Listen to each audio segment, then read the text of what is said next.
Everyone, सो आज हम करने वाले हैं क्लास 11 एक्सरसाइज 1.1 का इंट्रोडक्शन वीडियो, जो कि यूनिट 1 जिसका नाम सेट्स है उसकी एक्सरसाइज 1.1 का इंट्रोडक्शन वीडियो आज बनाने वाले हैं। क्योंकि हर एक्सरसाइज की अलग अलग इंट्रोडक्शन वीडियो होंगी। ये एक्सरसाइज 1.1 का है। ये सेट्स की डेफिनेशन है। एक्चुअली सेट होता क्या है? A set is a well defined collection of object. जो सेट होता है उसे हम सेट कब कहेंगे? जब वो एक वेल डिफाइंड कलेक्शन होगा ऑब्जेक्ट्स का। अब हम इसे कैसे समझ सकते हैं, मतलब सेट कैसे वेल डिफाइंड कलेक्शन है, तो हम इसे एक एग्जाम्पल के थ्रू समझेंगे। जैसे हम एग्जाम्पल लेते हैं, जैसे हम इंग्लिश अल्फ़ाबेट जो होते हैं, ठीक है, the vowels in English alphabets. Vowels होते हैं इंग्लिश अल्फ़ाबेट में, जो कि क्या होते हैं? ए, ई, आई, ओ, यू। क्या इसके अलावा और कोई वॉवेल्स होते हैं? नहीं।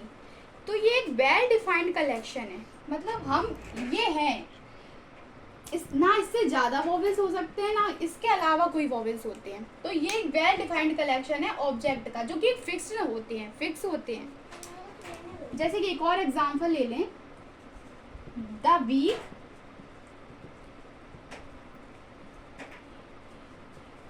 मतलब जो वीक होते हैं, कलेक्शन ऑफ, ठीक है, आप कलेक्शन लिख सकते हैं, कलेक्शन ऑफ 7 डेज, जो कि क्या होते हैं? मंडे होते हैं, Tuesday, Wednesday, Thursday, Friday, Saturday, Sunday. इसके अलावा और कोई दिन नहीं होते, ये 7 डेज ही होते हैं। तो ये एक कलेक्शन है, मतलब 7 डेज का, जिसको हम वीक कहते हैं।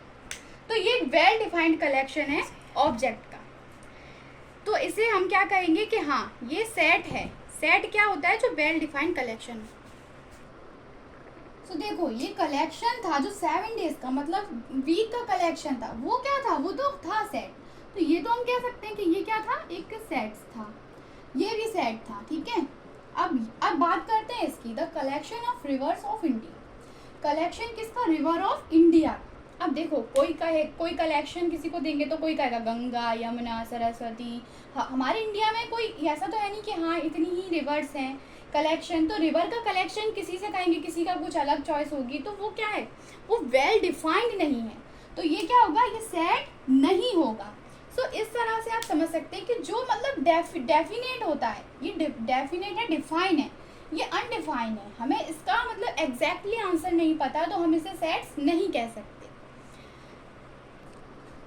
Well defined collection should not change from person to person. मतलब इसे हम कैसे कह सकते हैं कि जो वेल डिफाइंड कलेक्शन होता है, मीन सेट होता है, वो क्या नहीं होता? चेंज नहीं होना चाहिए पर्सन टू पर्सन। जैसे रिवर्स है तो वो पर्सन टू पर्सन चेंज होगा, और ये चेंज नहीं होना चाहिए। अगर ये चेंज हो रहा है तो मतलब वो सेट नहीं है। There are 2 methods of representing a set. मतलब एक सेट को रिप्रेजेंट करने के लिए यहाँ पर हमें 2 मेथड दिए गए हैं। एक है रोस्टरर और टेबुलर फॉर्म, मतलब इसे रोस्टरर भी कह सकते हैं और टेबुलर फॉर्म भी कह सकते हैं। और दूसरा मेथड है सेट बिल्डर फॉर्म, और मतलब सेट बिल्डर फॉर्म। अब इन दोनों को हम समझते हैं। तो पहले हम रोस्टर और टेबुलर फॉर्म का एग्जाम्पल लेते हैं। तो फर्स्ट वाले का हम क्या लेते हैं? एग्जाम्पल लेते हैं। सो देखो, the set of vowels in English alphabet, मतलब अब इसके लिए मैंने एग्जाम्पल लिया है, इसके लिए है ना, इसके लिए एग्जाम्पल लिया है। सो मतलब देखो, सेट क्या होता है? देखो, हमने एक सेट लिया, हमने एक सेट का नाम लिख लिया, सेट ए, ठीक है। फिर हमें इसकी इक्वल टू लगाना है, फिर हमें कर्ली ब्रैकेट लगाना है, ठीक है। इसको मतलब इस फॉर्म को लिखने का तरीका, फिर हमें कर्ली, और वॉवेल्स कितने क्या होते हैं? ए, ई, आई, ओ, यू, और कर्ली ब्रैकेट्स ही हमें यहाँ बंद कर देना है इससे। अब ये देखना है कि इसमें होता क्या क्या है। तो ये कैपिटल लेटर होना चाहिए हमेशा। क्या होना चाहिए? ये कैपिटल लेटर। जो हम सेट का नाम लिख रहे हैं, हम किस अल्फ़ाबेट में, मतलब इंग्लिश अल्फ़ाबेट में से कोई सा भी लेटर हम यूज़ कर सकते हैं सेट का नाम लिखने के लिए। तो ये क्या होता है? इसे कहते हैं नेम ऑफ सेट। हमने क्या किया है? सेट को एक नाम दिया है, जो कि हमने अपने सेट को क्या नाम दिया है? ए दिया है। आप कोई और भी नाम दे सकते हैं। और ये जो ब्रैकेट्स हैं, ये क्या हैं? कर्ली ब्रैकेट्स हैं। हमें कर्ली ब्रैकेट्स ही लगाने होते हैं। अब ये इन्हें क्या कहेंगे हम? ये हम कहेंगे, या तो एलिमेंट्स कह सकते हैं इन्हें, या ऑब्जेक्ट कह सकते हैं हम, है ना, या इन्हें मेंबर्स भी कह सकते हैं। सो इस तरह से जो जो इसमें ये चीज़ें होती हैं, यानी कि मतलब सेट का एक नाम होना चाहिए, उसका कैपिटल लेटर होना चाहिए। तो और जो भी क्वेश्चन में हमें पूछा गया है हमें वो लिखना है, और कर्ली ब्रैकेट के साथ इसे स्टार्ट और क्लोज एंड की तरफ हमें कर्ली ब्रैकेट्स को लगाने हैं। और जो अंदर चीज़ें उन्हें क्या कहेंगे? उन्हें ऑब्जेक्ट कह सकते हैं, एलिमेंट्स या मेंबर्स। और ये क्या होते हैं? Curly brackets. तो इस तरह से ये क्या होता है? एक तरीका होता है रोस्टर और टेबुलर फॉर्म को लिखने के लिए। Even natural number less than 10। एक और एग्जाम्पल ले लेते हैं, मतलब ये दूसरा एग्जाम्पल है। So even natural number less than 10। तो ये एक सेट हुआ, क्योंकि लेस देन 10 एक फिक्स्ड है, डेफिनेट है कि हाँ इससे कम नेचुरल नंबर, मतलब इससे लेस देन छोटे। तो देखो हमने एक अपना सेट का नाम ले लिया, सेट का नाम ले लिया हमने बी। मतलब इंग्लिश अल्फ़ाबेट में से आप कोई सा भी लेटर यूज़ कर सकते हैं, पर वो कैपिटल होना चाहिए। सो देखो इवन नेचुरल नंबर, इवन है तो इवन लेंगे हम। तो इवन कौन से होते हैं? 2 होता है, 4 होता है, 6 होता है, 8 होता है, और 10 नहीं, 10 से तो कम यही होते हैं ना, 4 इवन नेचुरल नंबर होते हैं 10 से कम। ऐसे ही एक और एग्जांपल ले लेते हैं। The set of all letters in school. Set किसका? ऑल लेटर इन स्कूल का। तो देखो हमने एक सेट का नाम रख लिया, जैसे कि क्यों रख लिया हमने, ठीक है। अब स्कूल है, इसमें एक चीज़ देखिए, इस पर ध्यान देने की चीज़ है ये कि SCHOOL। तो देखो इसमें ओ ना रिपीट हुआ है, फिर से एक बार रिपीट हुआ है। सो इसको क्या करेंगे हम? ये एक बहुत इंपॉर्टेंट थिंग है जो कि हमें याद रखनी है। देखो तो स्कूल है तो हम क्या करेंगे? एस सिंगल लेंगे। इसमें हर एक अल्फ़ाबेट को या कुछ भी लेटर है, कुछ भी है, उसे हम एक बार ही लेंगे, दोबारा रिपीट नहीं करेंगे। सो SCHOOL, सॉरी कर्ली ब्रैकेट लगाएंगे। सो ये इस तरह से क्या हो गया? ये एक और ये सेट इस तरह से हम क्या करेंगे? रोस्टर और टेबुलर फॉर्म में हम इस तरह से सेट को लिखते हैं। सो अब हम क्या कर रहे हैं? सेट बिल्डर फॉर्म को समझते हैं थ्रू एग्जाम्पल। तो हमने एग्जाम्पल के लिए वही एग्जाम्पल यूज़ करा है जो हमने रोस्टर और टेबुलर फॉर्म के लिए यूज़ किया था। The set of vowels in English alphabet. मतलब सेट ऑफ वॉवेल्स किसके? इंग्लिश अल्फ़ाबेट के। तो इसे हम मतलब सेट बिल्डर फॉर्म में हम कैसे लिखते हैं, कैसे सेट बिल्डर फॉर्म होता है? तो देखो सबसे पहले इसमें क्या होता है? इसमें भी पहले हमें एक सेट को नाम देना होता है। तो इसको मैंने इसको दे दिया ए, सेट ए दे दिया, ठीक है। फिर हमें क्या करना होता है? कर्ली ब्रैकेट लगाना होता है। अब वॉवेल्स है, अब इसमें अलग चीज़ क्या है? इसमें हम लगाएंगे एक्स, रेशियो एक्स। अभी मैं बताऊं कि इसे क्या कहते हैं। Is an vowel, is an vowel in English alphabet.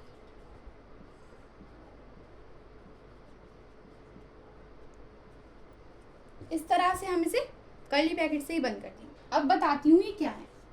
ये हो गया, सॉरी, ये हो गया सेट नेम। इसे हम सेट नेम कहेंगे, जो कि कैपिटल लेटर है। वैसे इसमें भी क्या है? कैपिटल लेटर होना चाहिए। अब इसे क्या कहते हैं? एक्स को।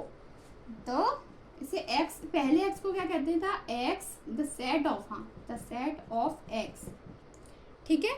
अब जो ये रेशियो होता है इसे क्या कहते हैं? Such that. such that X is an vowel in English alphabet. इसे क्या कहते हैं, इस पूरे को क्या कहते हैं, स्टेटमेंट। मतलब इसे पढ़ेंगे कैसे, जैसे कि the set of X such that X is an vowel in English alphabet, ठीक है। तो इस तरह से हम लिखते हैं सेट बिल्डर फॉर्म में, मतलब जो भी एक्स रेशियो एक्स लगाकर जो यहाँ से होता है is N vowel in English alphabet, मतलब हम इसी को क्या लिख देंगे, स्टेटमेंट को लिख देंगे। इस तरह से हमारा जो सेट बिल्डर फॉर्म होती है वो होती है। और जो दूसरा एग्जाम्पल हमने लिया था इवन नेचुरल नंबर का लेस देन 10 का, तो उसका भी देख लेते हैं। जैसे कि हमने उस सेट का नाम रख दिया बी, ठीक है, जैसे हमने उस सेट का नाम क्या रख दिया, बी रख दिया। अब वो कैसे लिखेंगे, एक्स रेशियो एक्स जो हमने लिया था इज एन इवन, ठीक है, is an even natural, is an even natural number, number को मैं थोड़ा शॉर्टकट में, number less than 10 curly bracket. So इस तरह से क्या होता है, सेट बिल्डर फॉर्म होती है कि हमें एक्स रेशियो एक्स में लिखना होगा, बाकी जो स्टेटमेंट हमें दिया है वो हम वैसा के वैसा ही लिख सकते हैं। सो इस तरह से हमारा ये क्या होता है, सेट बिल्डर फॉर्म होती है। The set of all letter in school, ये हमने थर्ड एग्जाम्पल जो इसके लिए लिया था वही हम फिर से इसके लिए ले रहे हैं। सो देखो सबसे पहले वही करेंगे कि सबसे पहले सेट का एक नाम देंगे, कैपिटल लेटर होना चाहिए, कर्ली ब्रैकेट लगाएंगे, एक्स रेशियो एक्स, यानी कि the set of x such that x is a letter in school. इसमें ध्यान देने वाली बात क्या है कि जो स्कूल है उसमें से ना हमने एक जीरो मतलब एक ओ हटाया है, मतलब वैसा का वैसा ही हम यहाँ पर लिख देंगे। जैसा कि हमने जब रोस्टर और टेबुलर फॉर्म में किया था तो हमने क्या किया था कि एक अल्फ़ाबेट को एक ही बार लिखा था, तो इस तरह इसमें क्या है, जो स्टेटमेंट होता है वो हम वैसा का वैसा ही लिखते हैं। तो ये एक इम्पोर्टेंट पॉइंट है नोट करने के लिए। सो ये क्या है, जैसे कि मैं कह रही थी, जैसे इंग्लिश अल्फ़ाबेट हैं, आप कोई सा भी अल्फ़ाबेट यूज़ करके सेट का नाम रख सकते हैं, लेकिन कुछ सेट ऐसे होते हैं जो खुद ही उनका ऑलरेडी एक होता है डिफाइंड कि हाँ इसी लेटर को यूज़ करना है। जैसे कि एन, जो कैपिटल एन है वो हम यूज़ करते हैं the set of natural number. Natural number के सेट के लिए हम क्या कैपिटल एन यूज़ करते हैं। जेड यूज़ करते हैं the set of all integers. Integers के लिए यानी कोई भी प्लस माइनस मतलब प्लस पॉजिटिव नेगेटिव हो उनके लिए हम क्या यूज़ करेंगे, जेड यूज़ करेंगे, ठीक है, ऑल इंटीजर, ठीक है। क्यू यूज़ करेंगे the set of all rational number. Rational number के लिए हम क्या यूज़ करते हैं, क्यू। रैशनल नंबर के लिए हम क्या यूज़ करते हैं, क्यू यूज़ करते हैं। आर यूज़ करते हैं the set of all real numbers. Real number के सेट के लिए हम क्या कैपिटल आर यूज़ करते हैं। जेड पॉजिटिव किस लिए यूज़ करते हैं, जब the set of all positive integer. Positive integer के सेट के लिए क्या करते हैं हम, जेड पॉजिटिव यूज़ करते हैं पॉजिटिव इंटीजर के लिए, और वैसे सारे इंटीजर के लिए क्या यूज़ करते हैं हम, जेड। तो क्यू पॉजिटिव हम किसके लिए यूज़ करते हैं, तो set of all positive rational number. Positive rational number के लिए हम क्यू पॉजिटिव यूज़ करते हैं, और आर पॉजिटिव किसके लिए यूज़ करते हैं, the set of all real numbers. Real number के सेट के लिए, जो पॉजिटिव रियल नंबर के सेट के लिए हम क्या यूज़ करते हैं, आर पॉजिटिव। एक्सरसाइज 1.1 का लास्ट जो पार्ट है वो है बिलोंग टू और not belong to. Belong to मतलब बिलोंग टू के लिए इस तरह साइन होता है, ये एक सिंबल है, इसका सिंबल है बिलोंग टू का सिंबल है। अब ये होता कैसे, एक एग्जाम्पल के हम थ्रू समझते हैं, एग्जाम्पल के थ्रू। सो देखो हमने एक सेट लिया, हमने रोस्टरर और टेबुलर फॉर्म में इस सेट को यूज़ किया है। So A is equal to curly bracket A 2 4 6 8 10। So ये क्या है, इवन पॉजिटिव इंटीजर्स हैं। सो देखो अब हमने क्या किया, बिलोंग टू मतलब देखो अब कोई पूछे जैसे कि टू फिल अप ए, अब हमसे पूछा जाए कि ये बिलोंग करता है या बिलोंग नहीं करता। सो टू क्या इस सेट में कहीं टू है, तो है, ये रहा टू। सो हम क्या कर देंगे, टू बिलोंग्स टू ए। सो ये क्या हो जाता है, बिलोंग टू हो जाता है। तो इस तरह से हम समझ सकते हैं कि बिलोंग टू मतलब क्या होता है कि अगर कोई मतलब पूछा गया है और अगर वो इसमें है सेट में, जो चीज़ पूछी है वो सेट में है, तो क्या है, वो बिलोंग टू कर रही है, मतलब बिलोंग कर रही है, सिंपल है। और सेकंड क्या होता है, नॉट बिलोंग टू, मतलब वही है कि बिलोंग जो कर रहा है वो बिलोंग है, जो नहीं कर रहा वो क्या है, नॉट बिलोंग्स टू है। सो देखो नॉट बिलोंग्स टू का सिंबल क्या होता है, इस तरह का सिंबल होता है, और बस इसमें क्या है, इस तरह से हो जाता है। सो ये किसका सिंबल हो जाता है, नॉट बिलोंग टू का। अब इसका भी एग्जाम्पल ले लेते हैं, जैसे कि यही एग्जाम्पल ले लो। अब पूछा गया 3-A, 3 क्या बिलोंग कर रहा है या नहीं कर रहा इस सेट में, ए सेट में। तो देखो इस कहीं भी सेट में 3 नहीं है, सो क्या हम क्या कर देंगे, नॉट बिलोंग टू 3 तो बिलोंग ही नहीं कर रहा, क्योंकि 3 तो सेट में है ही।